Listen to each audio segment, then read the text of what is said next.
Hello, and welcome once again to Lehto's Law. I'm Steve Lehto, attorney at law in the state of Michigan, where I've been practicing law for 26 years in the fields of consumer protection and lemon law. I often write about this stuff for places like roadandtrack.com, and I've written a few books as well. Today we're talking about how some cars cannot be repaired. Some cars cannot be repaired. I don't know why this is a matter of such contention, but it is. And so let me back up and tell you that, as I've mentioned before on the show, I specialize in lemon law, and all 50 states in America have passed lemon laws. And the gist of lemon laws is that if a manufacturer sells a vehicle through a dealer that has a warranty on it, if that warranty fails because the vehicle cannot be repaired within a certain time frame or a certain number of repair attempts, then the vehicle's got to get bought back or replaced by the manufacturer. And so, as you can think about that process, the entire heart of it is that some vehicles can't be repaired. Otherwise, the lemon law wouldn't make any sense, okay? And the reason the lemon laws got passed is that everyone knows that there's cars out there that cannot be repaired. Now, you'd think that everyone would agree on that, but they don't. And I can tell you that every time I do a podcast where I mention this, or on the articles I've written that allow comments on the internet, people will chime in and tell me that, oh, by the way, Steve, there's no such thing as an irreparable car. And it's funny because, and I've mentioned this before, a few different articles I've written for Opposite Lock or Jalopnik back in the day are still on the internet. Okay, stuff on the internet lives forever apparently. And one of the articles I wrote says how you should never, ever, I think I said ever, ever, making fun of a Taylor Swift song. You should never, ever, ever, ever buy a lemon law buyback car if you can avoid it, because the cars can't be fixed. And I had written that article in response to one that was written by somebody else who said, oh, these lemon law buybacks are a great deal. And in fact, if you poke around on YouTube, you'll find videos of guys who say, here's how to tell when you can buy a lemon law buyback and get a good deal. I got news for you guys. You can't. There's no such thing as a good deal on a lemon law buyback unless you're buying it for parts. So let's talk about this for a second. Among the things I've heard, which are not true, are that manufacturers have the vehicle, lemon law buybacks sent back to the factory where they're repaired and then they're sold. Not true. It's never true. It's never happened in the history of mankind. I've also heard that the manufacturers have got special repair centers where all the lemon law cars get sent there and they're repaired and then they're sent out. It's also not true, okay? And like I said, the flaw in that reasoning is if these vehicles could be repaired, they would have been repaired, okay? So, and just in case you want a little more fuel to the fire here, there are about a dozen states in America where if a lemon law gets invoked on a particular vehicle and the vehicle gets bought back, the title gets branded. And the law in those states actually says the future owners of this car, every single one of them is going to get a title that says, automobile warranty buyback, to put these people on notice that you just bought yourself a lemon vehicle. And again, there'd be no need to do that if these cars were fine or good purchases, okay? So the title branding should be an indication that many people know these cars can't be fixed. But let's just back up for a split second and say, okay, Steve, let's look at this economically, okay? Let's suppose I'm a consumer, I've got a vehicle, it's got a problem. I take it to the dealership under warranty, I'm the original owner of the car is a month old, okay? They can try to repair the car, and there's going to be a cost to do that. Warranty repairs cost money. And so the dealership's going to do the repairs and then send the bill to Ford, GM, Chrysler, or the other automakers, assuming you don't buy American. And if I get the vehicle back and it's not fixed, I will then turn around and bring it right back in and have them fix it again. And under warranty, I've got the right to do that an unlimited number of times. I can just sit there and do that over and over again and make them keep working on it until they fix it, okay?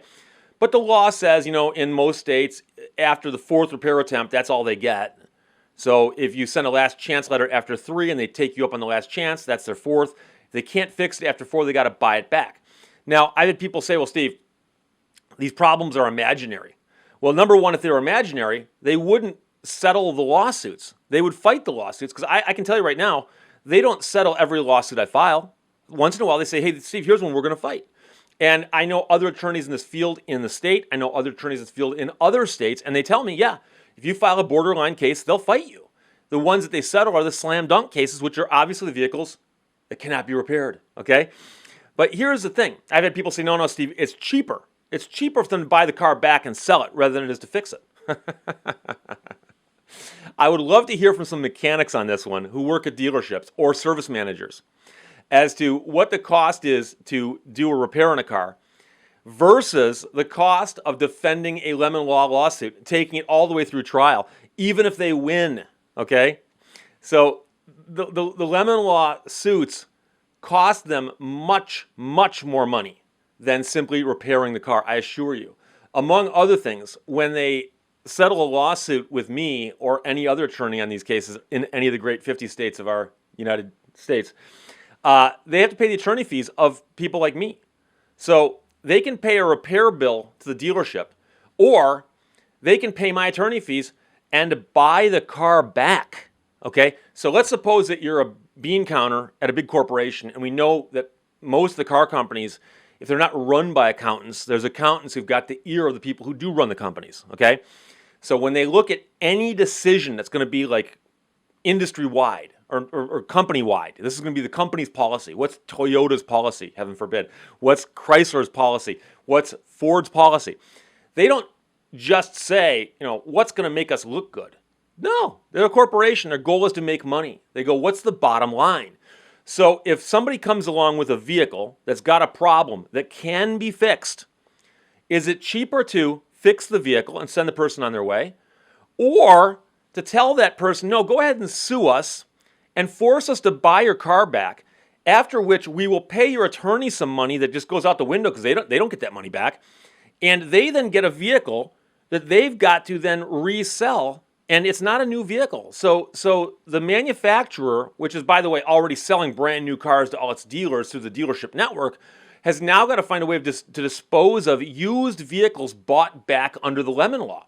Some of the states will require those vehicles to be branded, and most of the manufacturers I'm aware of do pass that information along. So when they tell people you're buying this used vehicle that we bought back as a lemon, it's got that cloud over it, so they're not going to get as much money for it. So apples and oranges here. You can't say that the 1-year-old car going to an auction is going to get the same amount of money when it's been labeled a lemon as one that hasn't been labeled lemon. So the manufacturer is going to take a hit on paying my attorney fees, paying their own attorney fees, and then whatever the hit is on buying that vehicle back and then reselling it. Okay, so they're losing money every which way on this transaction.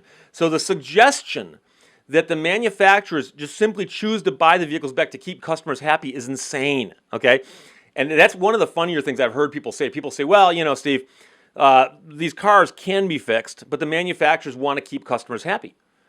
I have news for you. Most of my clients are not happy that they've got to sue the manufacturer to get a vehicle fixed, okay? So many of my clients never go back and buy one from the same manufacturer. And it's ironic because I've got people who buy a Ford and say, I'll never buy a Ford again, I'll go buy GM. And I got people who buy GMs and they'll say, I'll never buy another GM, they go back and buy a Ford. I'm always tempted to get these people together in a room and just see what happens because, each of them has sworn off the other company's cars. But so the lemon law lawsuits cost the manufacturers money, and they lose money on these vehicles. And that is proof that these cars cannot be repaired. Now, I know people out there who are saying, Steve, everything in this world has a price. So if you said, can you build a replica of the Taj Mahal? I mean, obviously you can. It's going to cost you a fortune, but you can do it. So they say, Steve, a vehicle is simply a mechanical device. It's just a thing. So if the engine is defective, for instance, can't we just take the engine out and drop in a new engine? Wouldn't that fix it? Or if the transmission is defective, can't we just remove the transmission and put in a whole new transmission? Wouldn't that fix it? And ironically, the answer is not necessarily. Because obviously, if it's hellaciously more expensive to fix than it ought to be, someone's going to say it's not worth fixing, okay? But there are some things that simply cannot be fixed. I know people are saying, Steve, you keep saying that. Prove it. Dual clutch transmissions, okay? Ford is in the process right now of wrapping up a gigantic class action lawsuit on behalf of people who bought dual clutch transmission driven cars, a couple models for a couple model years. And I'm here to tell you, every single one of them is defective. Now, there are people out there who go, Steve, no, that's just how they run. That's how they run. Yeah, that's why Ford's agreeing to pay billions of dollars to settle a case over an imaginary problem. So those dual clutch transmissions cannot be repaired. Could Ford design a totally new transmission, remanufacture these, make these new transmissions, and then give every single one of these Ford dual clutch owners a new transmission? They could, but apparently they decided that the billions of dollars that would cost would be more than the billions of dollars it's going to cost them to settle the class action lawsuit. Likewise, there's problems with Chrysler's dual clutch transmission, just as another example. But I can tell you anecdotally, and that's a word I like, that I've actually seen vehicles, and I've gotten some pretty good examples in my life, where I actually represented the same truck twice, okay? Not the same client, the same truck. So what happens is a client comes into my office, says, Steve, I bought this pickup truck, and it's got a defective transmission. And this was the actual case. This goes back into the 1990s. And so we filed a lawsuit against the manufacturer, and the manufacturer just said, you're right, we'll buy this vehicle back. They weren't buying it back to make my client happy. They were buying it back because the vehicle was defective and could not be repaired. And the reason I know that is that that vehicle was then taken to an auction and sold at auction, ironically, to the same dealer that my first client had bought it from. So the dealer gets this vehicle back on their lot, and they're supposed to disclose, according to the manufacturer, that the vehicle is a lemon law buyback. But they didn't, and they sold it to client number 2. Client number 2 gets this vehicle. It's a year old. It's got low mileage, blah, blah, blah. They're driving around for a while, and the transmission starts going wonky on them, as we say. And they take it back to the dealer. Dealer's like, oh, we don't know what's wrong. We'll fix it under warranty. And long story short, client number 2, for whatever reason, tracks down the original owner of the vehicle to find out if the vehicle had a problem before. This is before Carfax. And so my client number 1 tells client number 2, yeah, call Steve Lehto. So I get the phone call one day, and this woman says, hey, I just bought a used truck. And I said, I'm sorry, lemon law doesn't apply to used vehicles. She goes, well, I think this one might interest you. And she tells me the story. And I said, oh, that is fascinating. And I also know that the manufacturer of that particular truck requires the dealership to pass along a disclosure with the vehicle saying, by the way, this is a lemon law buyback. And they didn't do it. And so I filed the lawsuit, and the same manufacturer bought the same truck back a second time. Now, you might ask yourself and say, Steve, wait a second. It's not covered by the lemon law. And it's not the manufacturer's fault here. It's the dealership's fault. And I said, I know. It is. It is. But I suspect that the manufacturer then went to the dealer and said, by the way, you guys screwed up. You guys pay for this. I'll let them work it out, Okay, sometimes you sue several people and let them work it out as long as you get taken care of. So you might ask yourself, if you still believe that all cars can be repaired, why wasn't that truck repaired? Okay, it had been subjected to 6 or 7 repair attempts by the time all the dust settled. Okay, and the manufacturer bought it back twice. I assure you, that vehicle could not and cannot be fixed. I'll give you another example. Obviously, I've mentioned many times I'm in Michigan. Michigan is the home of the big 3, General Motors, Ford, and Chrysler, or whatever they call themselves these days. And there are manufacturing facilities all over southeastern Michigan. And I've known many people who worked at these different facilities. And I hear a lot of stories, and of course, some stories might be apocryphal, as we say, but some stories are true. And one true story is, and I heard this from several people, it's a very, very large facility in one of the major cities for one of the big manufacturers. And the facility is so large that if you want to go from one side to the other, you drive there. And that manufacturer had vehicles that were damaged coming down the line, or something happened to them where they recognized that the vehicle could not be sold unless it was repaired.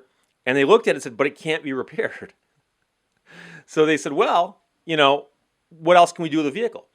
And somebody said, well, something, it might be nice to have company cars in this facility where if you want to get from point A to point B and those 2 points are far apart, you just hop in one of these company cars and you drive it over there. The cars never leave the property. The cars aren't even licensed. They have no license plates on them, okay?